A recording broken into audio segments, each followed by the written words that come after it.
16-year-old wanting to get into research in microbiology or just work on my launching my organization. And there's so many people who just took a chance on me and believed in my ideas, and I'll be forever grateful. My name is Christy Maggio, and today our co-host is Shruthi Aravindan. Hi, Shruthi. Welcome. How are you today? Hi, Christy. I'm doing well. I'm really glad to be on with you today. How are you doing? I'm wonderful. Thank you. You are such an amazing young girl. You're originally from Virginia.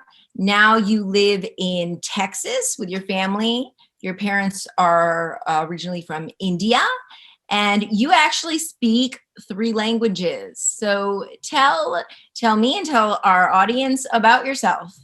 Yeah, sure. So I'm 17 years old. I'm a senior in high school, and I'm the founder of Vitality Volunteers, which connects volunteers from all over the world to health and wellness organizations. And with the pandemic, we switched to a completely virtual platform.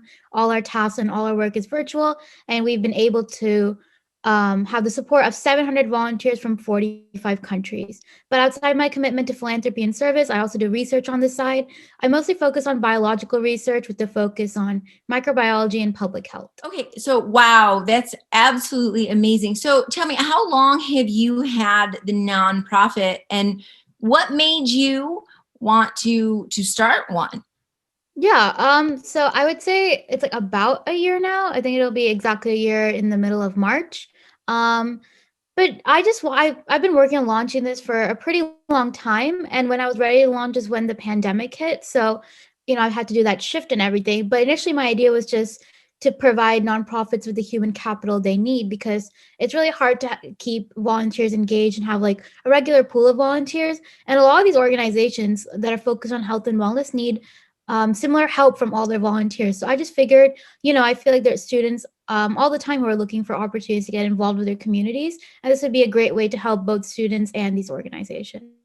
Wow, that's amazing. So you basically have a pool of people from different areas. So if an organization or someone from that area is looking for volunteers, they're able to find somebody through you? Basically, yeah. So we have all these partner organizations that all, again, focus on health and wellness in the community. And they give us tasks. I send that out to our volunteers. And some of them are group things. So we do all of that and we send it back, and it just helps the organizations with any work they need. You now today are, your interview, you're going to be interviewing Naveen Jain. And so the crazy thing for me is that you have already in your high school career been interested and researching in what he's doing with the company Viome. So how did you get interested in that? What is it that you have been working on and doing that brings you this interest that he has? Yeah, I think I've always just been drawn to biology. I don't really think I can pinpoint a point, like a time in my life where I was like, this is what I'm interested in. I just always been drawn to the subject. I'm always interested in learning on how our body works on a microscopic level, and how even the smallest thing could make, so many things go wrong. And particularly I've been drawn to microbiology. It's just been something I've been interested in. I think 7th grade, I picked up a book at my school's library when I was living in India, and I was just entranced. And when I moved back here, I continued to devour any knowledge I could in any way possible from every source. And so naturally, I'm just a person who likes to apply what I learned. So I think I was just kind of drawn to research in that way. I really wanted to do something with all my knowledge and, maybe in some way contribute to our overall science understanding or even further it in a way. And that's how I would say I got into research initially.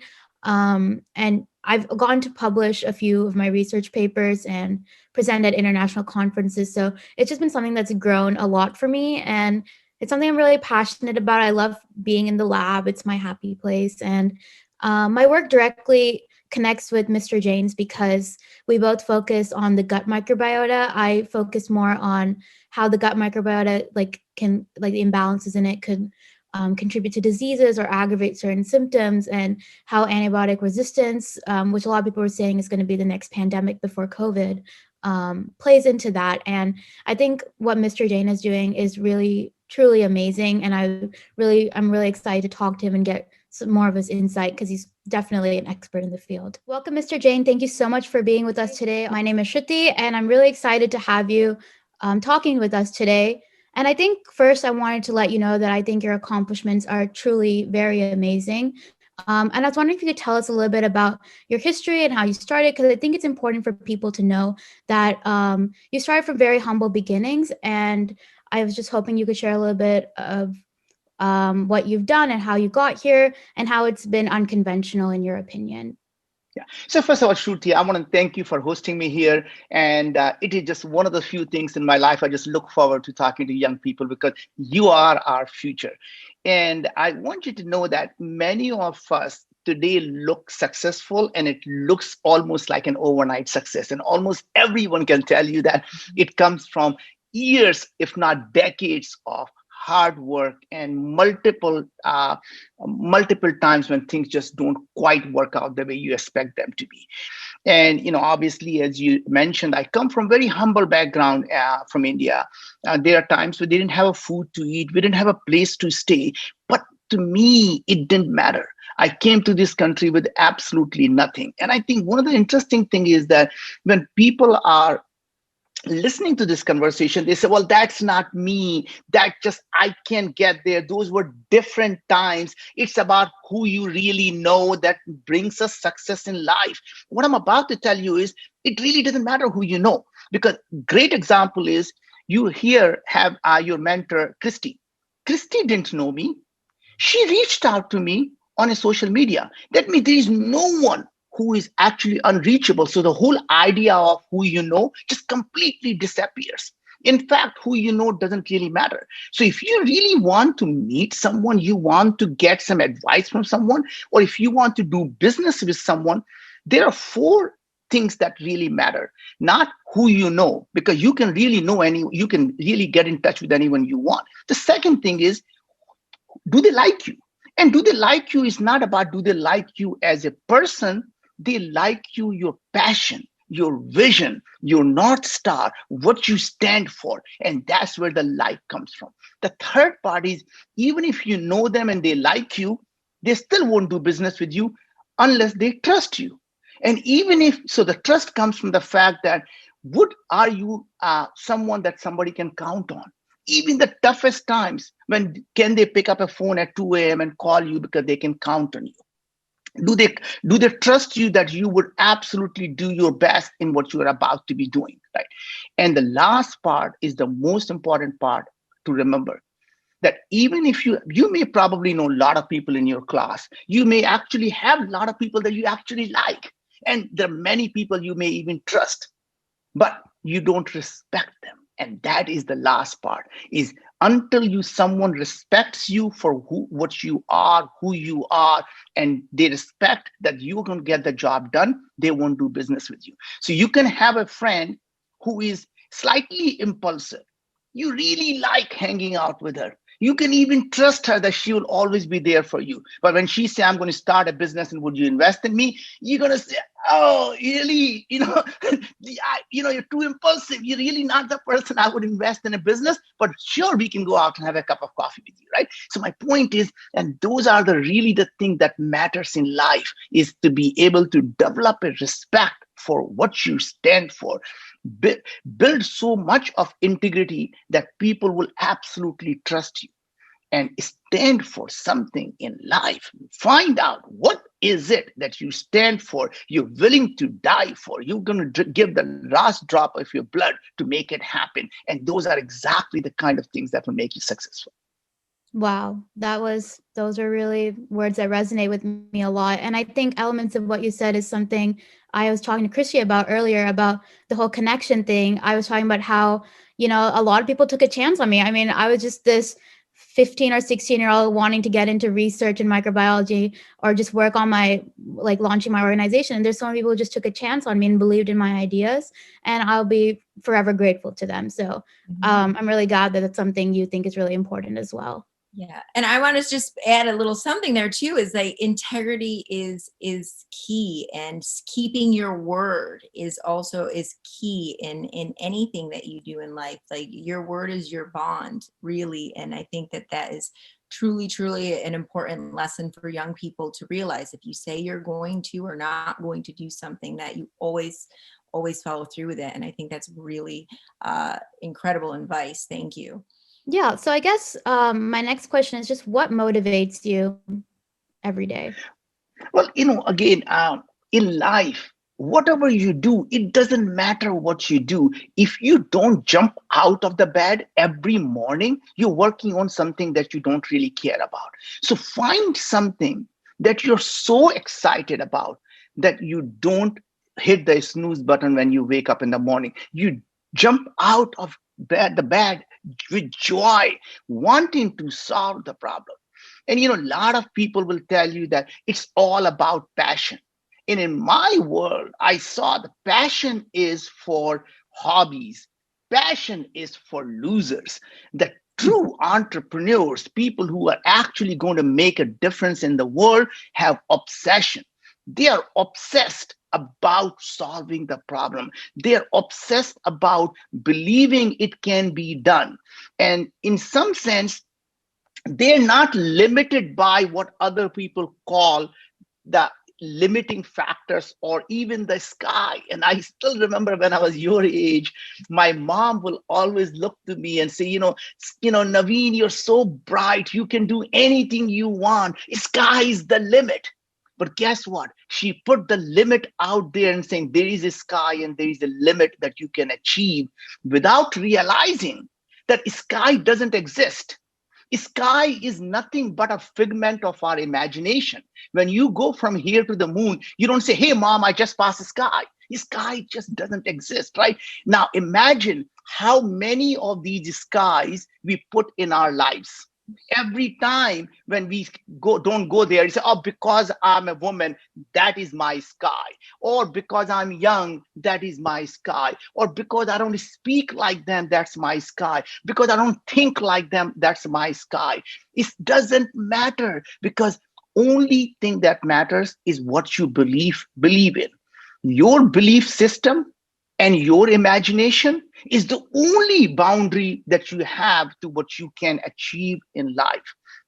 And I think what really happens is we stop dreaming, we stop imagining, because when we imagine, guess what happens? It makes people very uncomfortable because they can't think like that. They can't visualize your world. And you know what they call you? They call you a dreamer if they are really nice to you.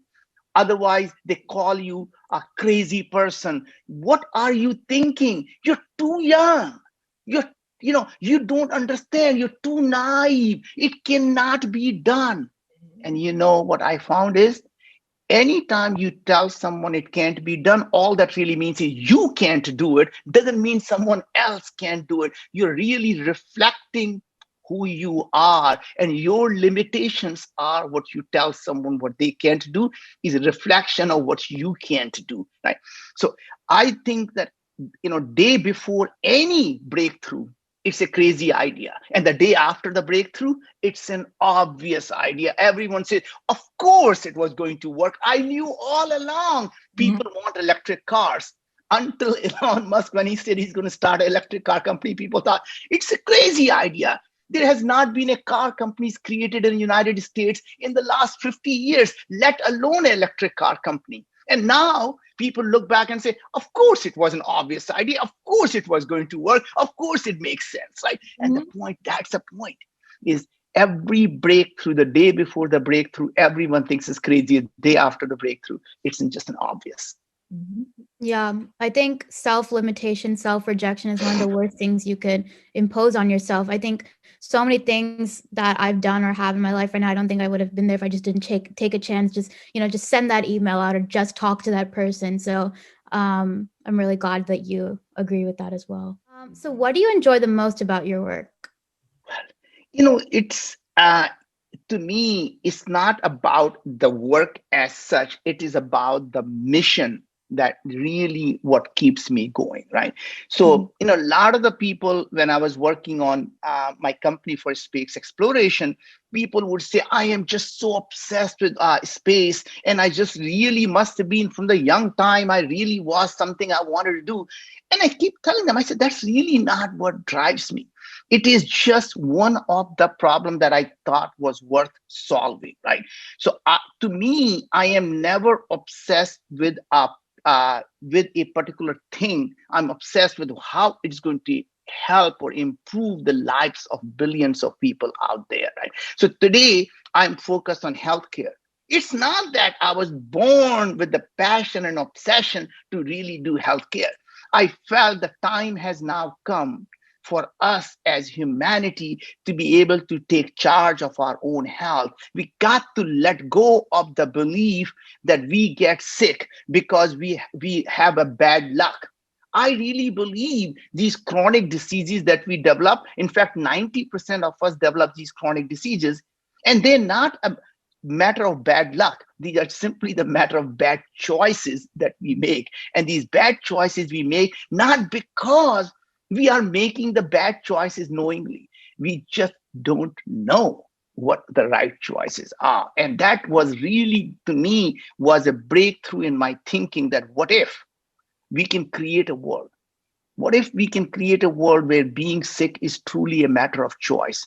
And the reason I came to that conclusion was that the human genes that really people believe that our genetics makes us who we are, those are like what I would call, people think your DNA is literally the software of life. And DNA is, to me, is like an alphabet.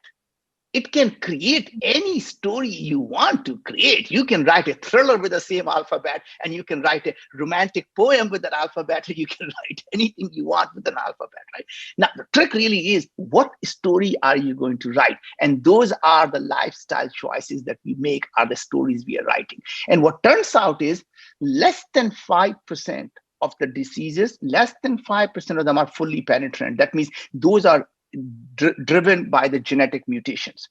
Other 95% are actually can be controlled through many choices. Now, there are the other part of the thing. So it's not the genes that matter, it is the gene expression that really matters. So what matters is what genes are being expressed rather than what genes you have. And I think, one of the interesting things that I am not a scientist, so it's not like I understood it, but I learned all these things, was, to me, the genes and gene expressions genes are like your thoughts. You can have good thoughts or you can have bad thoughts. You can have all the bad thoughts in the world. As long as you don't express any of the bad thoughts, there is no crime. Crime happens when you express the bad thoughts. Same type of thing. You can have good genes and you can have bad genes. If you don't express the bad genes, they're going to just lie there. And that means there's no disease happens unless the bad genes are expressed. The second part of the puzzle that I think you and I are going to spend a lot of time talking about is that we as humans are really not our own genes. In fact, 99% of all the genes that are expressed in our body are not our own. And I think somebody has to stop for a second and think about what I just said. 99% of all the genes that are expressed in our body are not our own. In fact, what most people don't realize, even inside the human cell that we get from our mom and dad, there is an organelle called mitochondria. That is not our own gene. That actually in the ancient days used to be another organism that's captured inside our cell that provides energy to our cell. So when we are so proud of being human, we are basically an ecosystem of trillions of organisms with a sprinkle of human DNA sprinkled into that. And we are a walking, talking ecosystem. So, if I were to look at my life, I explore the outer space of the world, and there are trillions of these stars out there. You want to know everything, what they are doing. And then I explore the inner space where there are trillions of organisms inside us, and we want to explore how they're doing. And the interaction with our ecosystem and the external ecosystem really defines our planet, our human body. And to me, I think if we can really understand that, we can potentially find a way to get rid of all the chronic diseases. Wow. Wow, I think that was a really great perspective to share, like how you've done like explore the largest thing and then like the smallest thing, and you just kind of have this like, understanding of how it works. And I think that's really great insight into your work. So talking about the microbiota, the gut and everything, what role do you see your company Viome playing in the future of health screening and early detection and, just anything related to chronic diseases in relation to the gut microbiota? So first of all, Shruti, I mean, a lot of the people probably don't understand the term, the microbiota or microbiome or gut Yeah. microbiota. So I'm going to just spend 30 seconds just explaining what that is.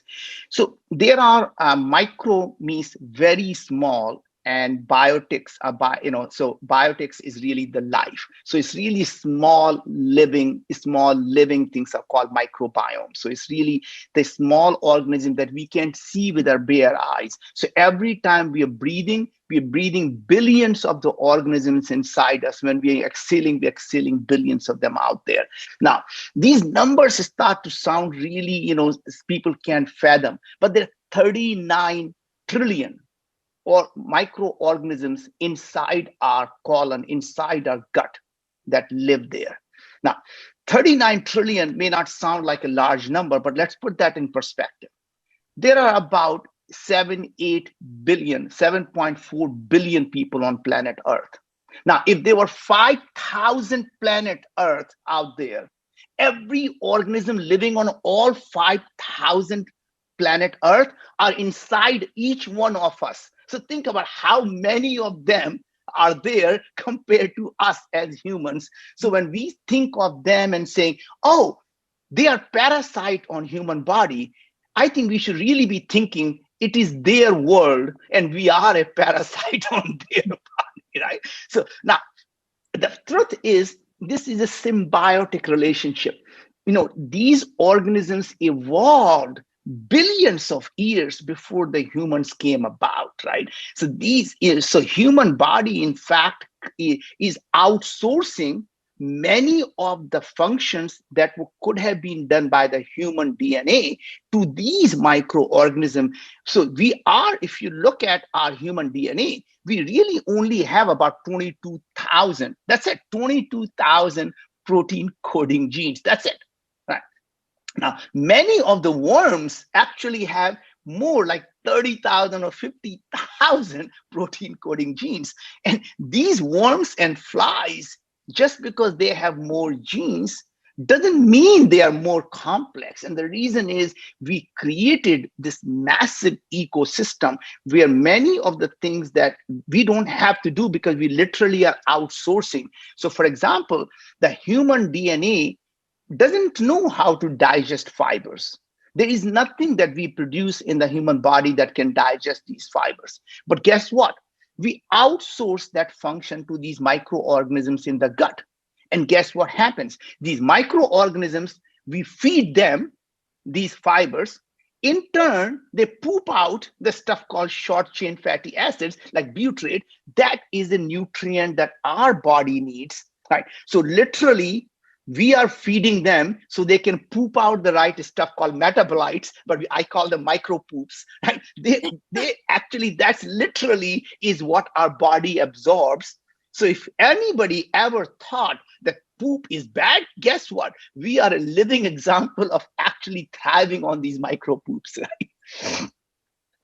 Now, obviously, in this ecosystem, one of the things that people obviously can easily understand the things that are inside the digestive tract. Maybe people say, oh, of course, the bloating and the obesity and potentially diabetes, these kind of things are easy to understand how gut microbiome may be involved because they absorb the food and they can actually, depending on how many calories they are extracting out of it, you can see that thing. But most people don't understand the diseases that seem far away from the gut are actually being caused by these gut microbiome. So what most people don't realize is a lot of the mental health issues or the neural diseases, so from depression and anxiety and addiction and Parkinson's disease and Alzheimer's disease and autism are in fact directly related to what's happening in the gut. And that's connected, our gut and our brain are connected through something called a vagus nerve. And this vagus nerve is very interesting, is that 9 times more signal go up to the brain than the signal that come down. So in fact, this idea that over thousands of years we have developed, that listen to your gut, right? Trust your gut, right? What is that? Or you have this gut feeling, or when you're anxious, you get this tie in your gut, right? You get a stomach ache, you get these butterflies in your stomach. You don't get them in your brain. So interesting thing, I was in fact just before this, I was just reading this paper that just came out on Nature on how the vagus nerve actually communicates between the gut and a brain, and how the fibers in the vagus nerve what actually are impacted by the metabolites or the micro poop that microbiome exudes, and that's literally sends a signal up to the brain what to do. So for example, it sends a signal when you're full, right? So, and it sends a signal when you're hungry. So think about it for a second. They are driving what, when we eat, they control what they want. So they control the desire for a certain food. They control our addiction. So I was going to give you a couple of very interesting examples, Shruti. There was a recent research that came out on alcohol addiction. They took 18 people that had a complete dependent on alcoholism. And all they did was transplant the microbiome transplant, in other words, a fecal transplant. And their desire to drink alcohol went away. So think about it. The microbiome was literally making them drink. Other example was autism. There is a woman, Professor Rosa, that took, I think, 16 kids with autism and did the fecal transplant. And even after 2 years, half of them symptoms disappeared, right? And now there is tremendous amount of studies shown around depression and anxiety. In fact, at Wyoming, we looked at 10,000 people and we gave them the personalized food and the personalized supplements. And what we learned was within 4 months, we were able to reduce the clinical depression score by 32% without any drug. Think about that for a second. Not a single drug is that efficacy, has that efficacy than the food alone. So when people talk about food is something you just eat to fill your stomach, or food is just simply to get energy, most people don't realize the food is the medicine. And it's not something I somehow invented. That's what Hippocrates said 2,500 years ago. Let food be thy medicine. Yeah, Wow. and that's really interesting. I'm actually working on research with the gut-brain axis and mental illnesses right now. So I had seen that alcohol addiction paper. So it's really great to know that your company is doing a lot of work on this too, because I'm trying to focus my research on connections between the gut microbiota and the brain in relation to chronic illnesses and mental illnesses. So it's a really convoluted thing right now, but it is something that's really relevant today, especially because there's so much uncertainty around the causes of mental illnesses and how to treat them. And I think any insight into the field is going to be helpful in progressing this forward and helping people, overcome their mental It's illnesses like really anxiety or interesting. Shruti, thank you. I'm sorry, didn't mean to interrupt you, but I was saying was that it's really interesting that when people are depressed, what happens? Either they don't eat or they eat a lot, right? So my point is there's so much connection that already exists between depression and food. And I really think if more and more people explore this idea of what's happening in your gut and what's happening in your brain, I really think that's where the solution to the mental health lies. Solution to the mental health is really not in your mind. It is really in your gut. It's so interesting. Now, I need to Yeah. come in here. When you say fecal transplant, Yeah. as a person that's not inside, what does that mean? Well, Shruti, you want to explain that?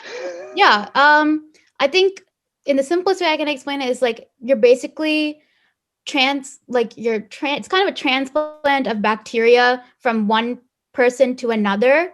And it's just called fecal. It's not really like a Actually, fecal it is. matter. Actually, so you literally do fecal transplant. So it's literally you taking one person's poop and actually giving it to the other person, right? So But we you're literally, yeah, go ahead. I was gonna Please go say, ahead. you're extracting like the microbes from that person's fecal matter and transplanting it into the next person. Actually, unfortunately, Shruti, they don't really extract microbes. They're literally just doing the poop itself. So they literally just do the poop transfer. In fact, companies now, they have the poop pills. So you can take the poop pill, or they actually give you, when people have the C. diff infection, which is one only infection where the fecal transplant is actually illegal in this country, is they literally give you antibiotics to kill your all microbiome in your body. So they give you several doses of antibiotics, and then they actually take a healthy person's poop and essentially transplant that into you. So either you take the poop pills, or they do it through enema. How do they transplant it though? Like where do It's like a colonoscopy. It's a colonoscopy. You put the things inside the colon. So they take the poop and they Interesting. I had no idea. So I'm sure that when people watch this, they're going to be like I am and be like, what? That's I know. Actually, it's very interesting. 5,000 years ago in China, it was very interesting in the Eastern medicine. When people got sick, they gave them this thing called yellow soup. And yellow soup was literally a poop of the healthy person, and they would just give them a soup to drink it. Oh my God. I know it kind of seems really gross, but at the end of the day, in those days, I mean, there was no other way to actually give the healthy microbiome to people when they actually have really sick, because sickness happens with your dysbiosis and your ecosystem is actually not functioning. So what you want to do at that point is to really give a good microbes, and that will actually help you take care of these nasty ecosystem. So you're saying that by doing these fecal transplants, that it had helped in alcoholism, depression, anxiety, all of these different things. Obesity, all kinds of things. In fact, now all these things are tied to gut microbiota. As Shruti mentioned, that not only the gut-brain axis, the gut-skin axis. In fact, we get more people telling us that when we reduce the inflammation in the gut through personalized nutrition, so we give the personalized supplements, personalized food for each individual what they need. So we tell you, don't eat broccoli, don't eat kale, don't eat spinach, just because people think they're healthy. It is not healthy for you. So you need to stay away from it for the time being, because your gut microbes are actually producing inflammation when you're eating this protein, or when you're eating these spinach, kale, broccoli. These are, they are good for some people. So one man's food is another man's poison, right? And the interesting thing about that is, even Hippocrates said 2,500 years. So another statement that he made was, all diseases begin in the gut. That was, think about it. He said that 2,500 years ago, all diseases begin in the gut. So we're not inventing anything. We are simply going back to the future. Right. It's incredible. That's just absolutely incredible. Like Socrates 2,500 years ago, the Chinese 5,000 years ago. And wow, that's like an amazing moment for me. So yeah, thank you. Yeah, and I guess that kind of ties in with what I wanted to ask you next. Like, in your expertise, where do you think the future of personalized medicine is going, and like, where do we need to make improvements? And really, like you said, go back to the future and listen to our gut, like everything. So, Shruti, is very interesting is that when people think of personalized medicine, the things that pop in their mind is a capsule, right? That is not the medicine. What people forget is we take medicine several times a day, every one of us. We just happen to call that a food. And I really believe that if you can get the right set of food, the input into your ecosystem, we call our gut, right? So if you can feed the right things to it, it will have the right output, and it can modify this computer. We call this chemical factory, right? So our gut microbiota is really a fancy chemical factory. Depending on what you give it, it processes that and gives it right back to the human body, right? Now, depending on what this chemical factory looks like and what the input or the food you give it, and that really changes to who you are. In fact, what we're learning is really interesting is that many people, depending on their gut microbiome, the certain medicine may actually work for you or may be very toxic to you. It really depends on how it is metabolized by your gut microbiome. So same medicine can work for some people, but not for others. Some people, it has one side effect. Some people have a different side effect. Why is that? Even the identical twins, there was a study done with 1,000 identical genetic twins. And when they gave them the same food, they saw that they have a completely different response to the same food, even they are genetically identical. And that is really where the gut microbiome comes in. So in fact, when two people eat the same food, whether it's a bread or whether it is a banana, one person can have very high glucose response to banana and none to the bread. And some people can have completely reverse. And we know that anecdotally, some people can eat bread all day and pasta all day, and they never get fat. Some people like me can smell bread and I get fat, right? So why is that, right? I mean, just literally some people, you see them, they eat everything and they never get fat because they are able, their microbiota is actually able to actually help them with that, the glycemic response or the glucose response, right? So what we are seeing is not only that, I would say that probably the most important part of the gut microbiota, that if that's only one thing we remember from this conversation, this is it. 70% of our immune system is along our gut lining. Our microbiota and our immune system are constantly interacting with each other, right? So our microbiota is training our immune system. So when the baby is born the first time, it gets actually the first exposure to the microbiome through the mother's birth canal, right? And then the people who are not born in a natural way, they actually lack that. And there's a lot of research that shows the children that are born through C-section, they tend to have a lot of asthma and allergy and a lot of the immune-related diseases. But here's what the point I was going to make was, when the baby is born, they have this microbiota. The first few days of mother's milk contains mostly oligosaccharide. Oligosaccharide is basically think of it like a fiber that cannot be digested by human body. It's only there to feed the microbes. Now imagine what nature is telling us. I created this offspring, and the only way this offspring is going to thrive is not to feed the offspring, but to feed them who is going to feed the offspring. That means a healthy microbiota is really what is needed. And that's every time our microbiota goes out of balance, our immune system is constantly interacting. In fact, now it is shown that our microbes are involved in almost every cancer. In fact, when they do a biopsy of every tumor, they see the microbiome inside that tumor. Now they can predict whether chemotherapy or immunotherapy is going to work or not work simply looking at your microbiota, because your microbiome is modulating the immune system.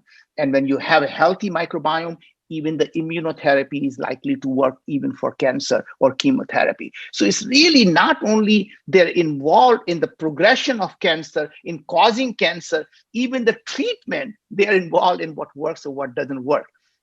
There's very interesting research that you might really enjoy was on the Parkinson's disease that came out, I think almost a year ago. There is only one drug that's approved for Parkinson's called L-DOPA. Interestingly, that particular drug gets metabolized in some people by their microbiome. So these microbiome have produced an enzyme called tyrosine. And tyrosine actually eats away L-DOPA. So in those people, when they take a drug, when they're taking Parkinson's, it has no effect on them because their microbes are actually eating the drug. Now imagine if you can give them a certain food or certain a supplement that can absorb the tyrosine or can stop the tyrosine from producing, that L-DOPA would work, right? So that's really an interesting example that even a drug efficacy depends on what happens to the drug. The last concept that I really want us to you to think about as you look into this research is more than the gut microbiota. What we are starting to see is oral microbiome. The oral microbiome, the microbiome in your mouth and the saliva, is probably as important, if not more important, for many of the mental health and neural diseases and a lot of the gut-related diseases.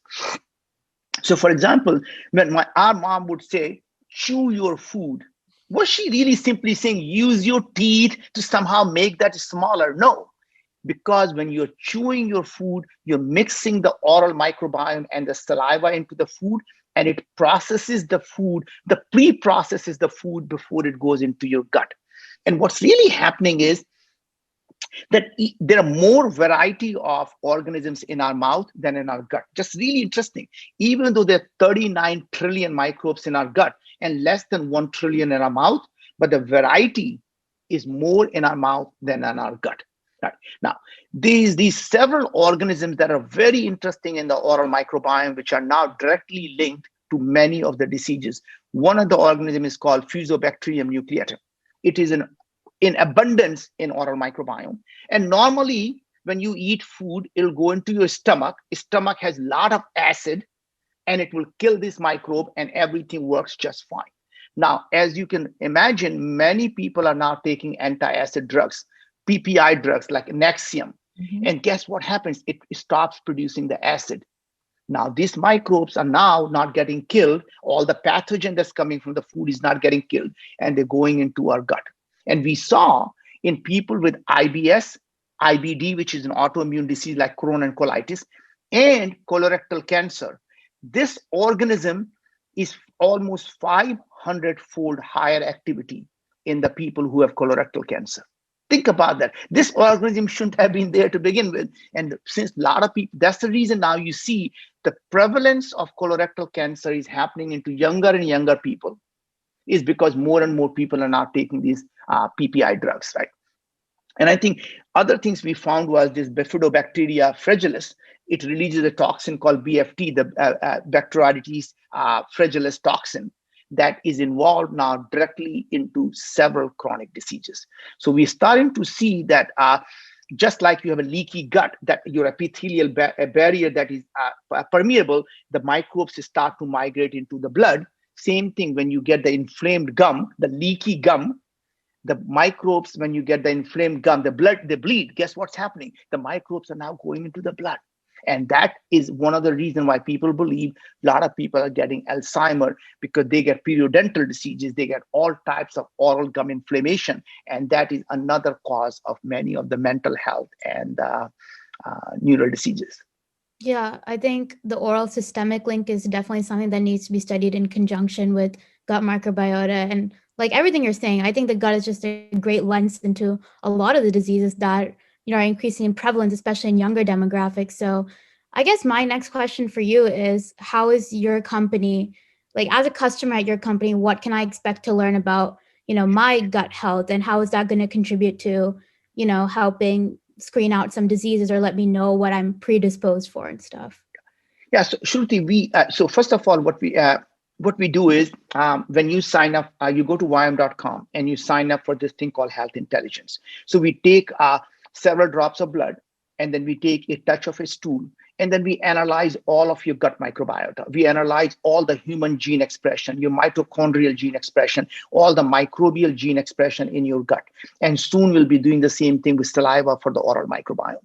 And then we say, okay, this is your mitochondrial health. This is your cellular health. This is your gut health. This is your immune health. This is your biological age, right? And we look at each one of them underneath it. What is causing your inflammation health to be low? Is it your histamine pathway that is high? That means you have some sensitivity and allergic reaction to food. Is it some type of viral infection? Is it some type of bacterial infection? Or is it some type of stress-related infection because you have oxidative stress, right? So in some sense, so once you do that, then we say, okay, eat these foods and why. Don't eat these foods, and here is why, based on what's happening in your body. So we say, don't take NAD. You think it might improve your life. In fact, you have a very high cellular senescence. You have very high inflammation. You should not be taking NAD because it's going to harm you. It's not going to help you, right?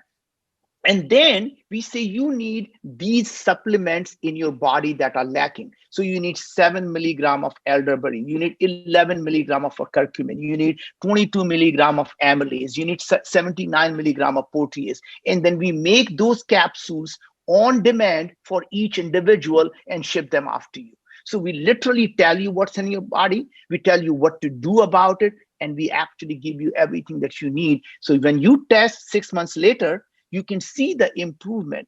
Because in the industry, everyone used to believe in the faith. Trust me, it works. Take a vitamin D, it's good for your immune health. Take vitamin C, it is good for you. How do I know it is good for me? Oh, just trust me. Right. Now we say, follow the science, don't follow the crowd. We literally show you, here is what's happening in your body. Take this, and when you do the second test 6 months later, you can see the changes. Not like, is it working for you or not? That's all matters. Did it work for your neighbor? That doesn't matter. It worked for your mom. It doesn't matter. Does it work for you is what matters, right? And that's literally what the personalized medicine is about. N of 1. So we learn from N of 1 million. So we say, this is when we did the test with 1 million people. This is what we learned, and we apply that to you. So the learnings from comes, we apply that to you, and then we see what doesn't work for you. And then we keep modifying it until we find the pattern. Oh, that's the reason it didn't work for Shruthi. And now we find other people who have the similar pattern. Now we know what to do with those people. So literally, N of million becomes N of 1, and then we learn from N of 1 that becomes the knowledge for N of million. Wow, yeah. And I think in a world of like misinformation and just general disbelief in science, I think it's really important to show like exactly what's going on in your body and why you need to listen to like, what's right for you in a way. So I think that's really great. I had a personal question I wanted to ask you. Where do you think what role do you think your company will play in antibiotic resistance in the future? Because it's a growing problem. Some experts are saying it's going to be, kind of like a pandemic thing if we don't get it under control pretty quickly. So what role I know the gut has like a lot of connections with it. So what do you think your company will play a role in this problem? Like any thought? There's several things here. First of all, if we can reduce the use of antibiotics, right? That's the first thing. So first thing we need to do is to allow our immune system to be healthy enough that it can take care of all of the incoming pathogens, right? And that's the reason why certain people, when they get flu or God forbid COVID, they get very severely ill, and some people don't. Why is that?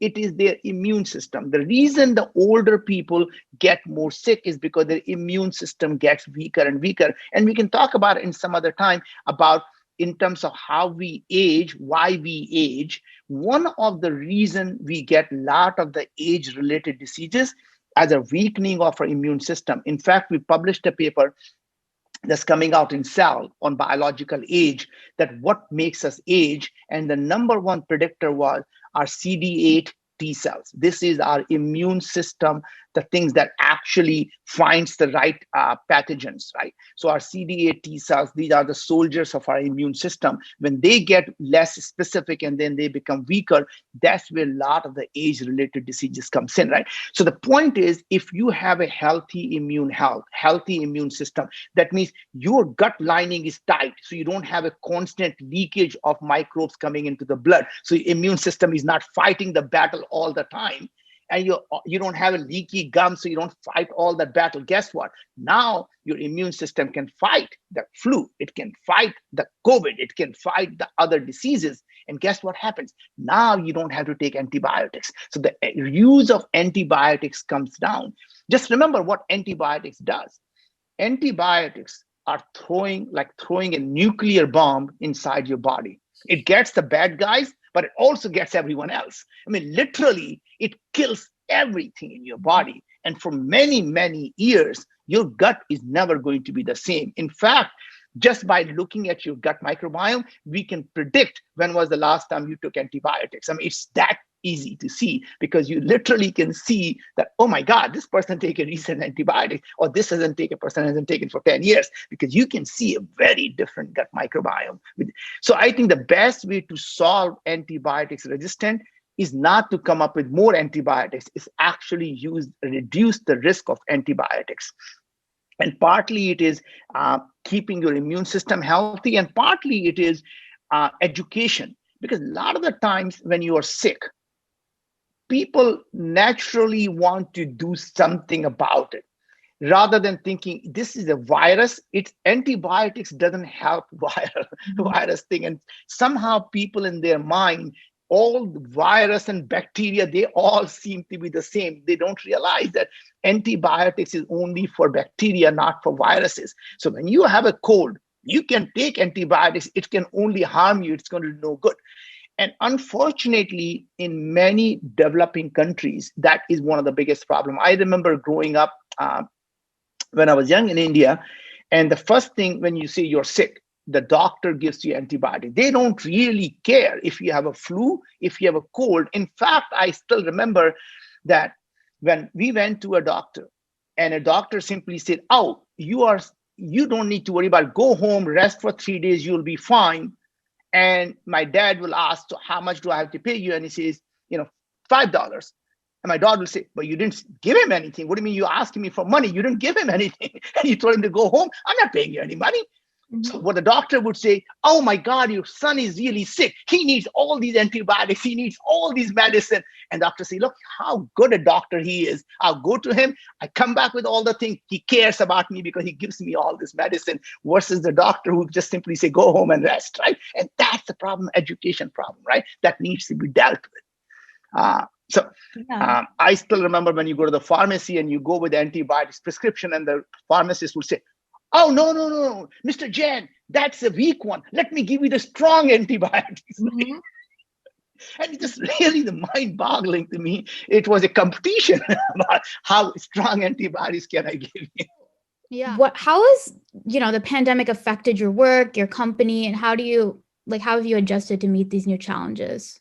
Well, first of all, despite all of the suffering that is coming from COVID and the pandemic, I really think to some extent it's a silver lining when it comes to our healthcare system. The pandemic has really, to me, the three things that I really look at that has the best thing that could have happened as humanity, as our healthcare system. It advanced our healthcare system almost by a decade. There was no way our healthcare system would have had telehealth for another 10 years. And because of pandemic, even the most conservative hospitals now have the doctor available on Zoom and a telehealth. That would have never happened. So to some extent, we, advanced the healthcare by 10 years. The second thing that has really happened is during, before pandemic, it used to be, I do what I do when I get sick, I go to the hospital and they take care of me. Now in the pandemic, people are saying, wait a second, I don't want to be sick. I don't want to go to the hospital because when I go to the hospital, I die. I don't want to go there anymore. What can I do to stay healthy? So people are buying the immune supplements. People are eating healthy. People are working out more. People are literally now more focused on their health than they ever were. And the third thing is people are realizing that their actions have health consequences. When you go out, go to the bar without a mask. When you go out and do things that are dangerous, guess what? You get sick, right? So people are now realizing there is a direct link with their action and choices into their health. And that was never the case. People thought when you get sick, it's a bad luck. What I do is actually what I enjoy. Right? Mm-hmm. And now people are realizing that there is a connection between your health and your actions and the choices you make. So I really think one of the biggest shift we saw is people becoming the CEO of their own health. People are actually taking control of their own health. To some extent, that is the biggest change we see. And I hate to see our business actually doubled during pandemic. Right? People are more wanting to be healthy today than they were before. Right? So yes, I would never ever want that to happen to our fellow humans suffer through pandemic for our business to double. But that is really what needed to happen, was to wake up people to say you can control your own health. I think I agree with you. Like we all needed that push to understand that we have to make our own life choices. Like no one's really going to make them for us, and we need to be in control of what we put in our body, really. So I guess the whole CEO thing, like what do you think is the greatest strength that someone can have as an entrepreneur? Yeah, as an entrepreneur, there's a couple of things. I mean, you have to be a leader. right? Rather than a manager. And that's really the biggest thing you learn. As a manager, your job is to manage the resources. That means you use the stick and say, you're going to get a promotion if you do this. You're not going to get promotion if you don't do this. You're going to get a bonus if you do this. And then literally you're using the resources as a thing. As an entrepreneur, you are a leader. That means your job is to hire the best, and your job is to inspire them to actually be at their best, right? Your job really becomes easy. You have to come up with a vision that people can buy into, a mission that is beyond yourself, a mission that is big enough that the greatest people are attracted to. So it's easier to solve a big problem than to solve a small problem, because the best and the brightest in the world want to work on the toughest problems. Best and the brightest want to do things that are legacy making, right? Best and the brightest want to look at the problem and saying why it can't be solved. And that means if you say, I'm going to make, like when we started Viome, we say, imagine living in a world where illness is optional. Now, that was really interesting choice of words. We didn't say, imagine living in a world where there is no illness. Because by saying that, that meant we have the power to eliminate the diseases. We didn't say that. We said we can make illness optional. That means we can tell you what you need to do to not be sick, but the choice will always be yours. And that is, to me as an entrepreneur, was very clear to us. We are going to put the burden on each individual, and our job will be to educate them. Our job will be to inspire them, but our job will never be to say, I have the power for you not to be sick. That is not something we knew we could do. Mm-hmm. And so one of the things that I find, at least for me as an entrepreneur, is you have to inspire people to join your mission. If you can't inspire people to really believe in the cause, your North Star, your purpose in life, you're simply, then you become a sales organization. You're selling something to people. The selling should never happen. So what I tell all of our people, we should never sell our product. Doesn't mean we are not a for-profit company. We tell them, I tell our people is, we are going to educate our customers. We're going to inspire them to buy our product, but we're not going to sell them our product. And that's a difference. That means even if they don't use our product, I want them to feel that it was their decision. They were inspired to support us. They were educated to support us. Rather than if they feel that we sold them something, they always say, God, I would never do that again. The guy came and sold me something I didn't want.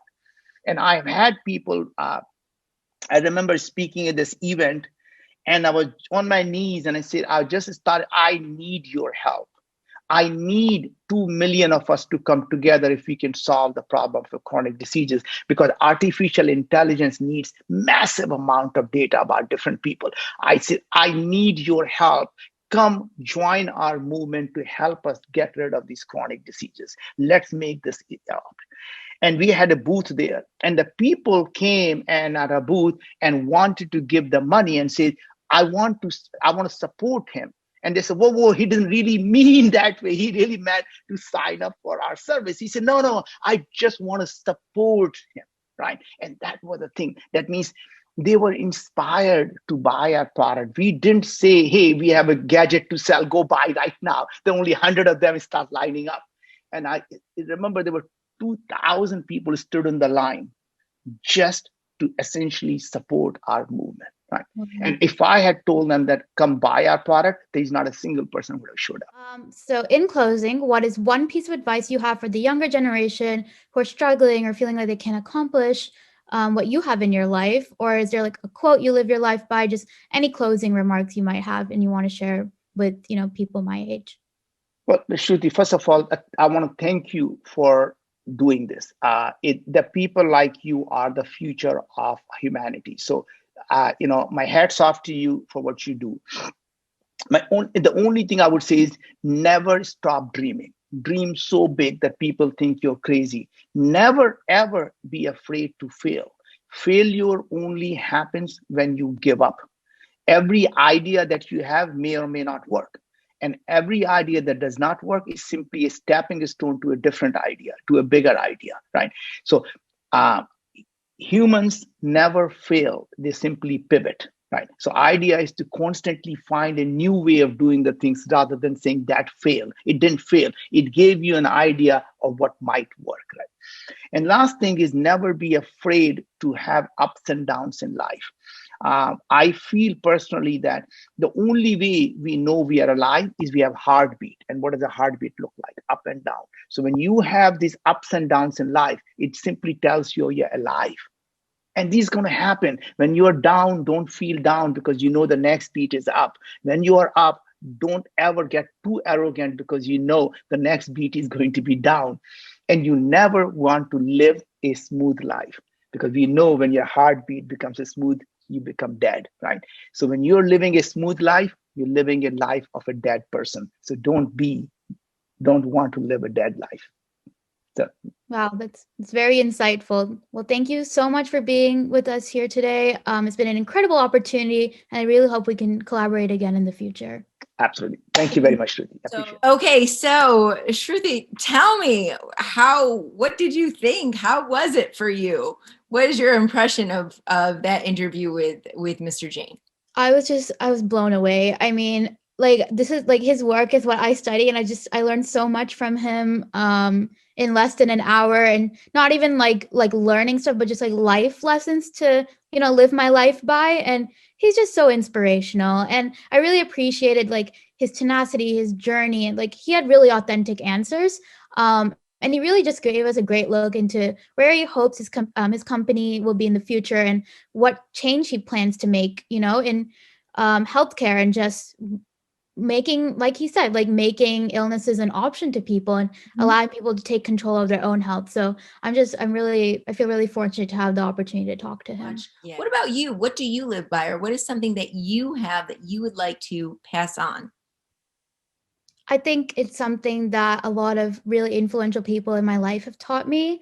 And it's that there are going to be a lot of people along the way who don't believe in you or your ideas, but you're not someone else's opinion of who you are.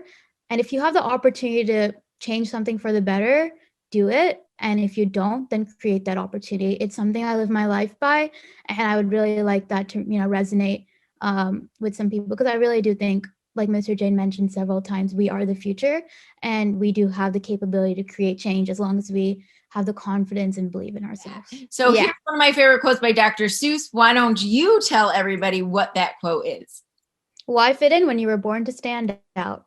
And you were definitely born to stand out. We all were born to stand out. So thank you so much, Shruthi. Success. Is it really a secret? I don't think so. Join me as I interview guests from different cultures and backgrounds who have overcome incredible challenges to create the life they live today. 1,000 likes, celebrity status, lots of money, or big cars, these are things that come and go and do not define true success. So what is it? And most importantly, how do we create it? If you are a child, teen, or adult trying to understand how to achieve this word, then you are not alone, and you won't want to miss a single episode of The Secret to Success Isn't So Secret. This is Shruthi Maggio, and the key is right here. It's not a great secret, so don't just listen, learn, and take action.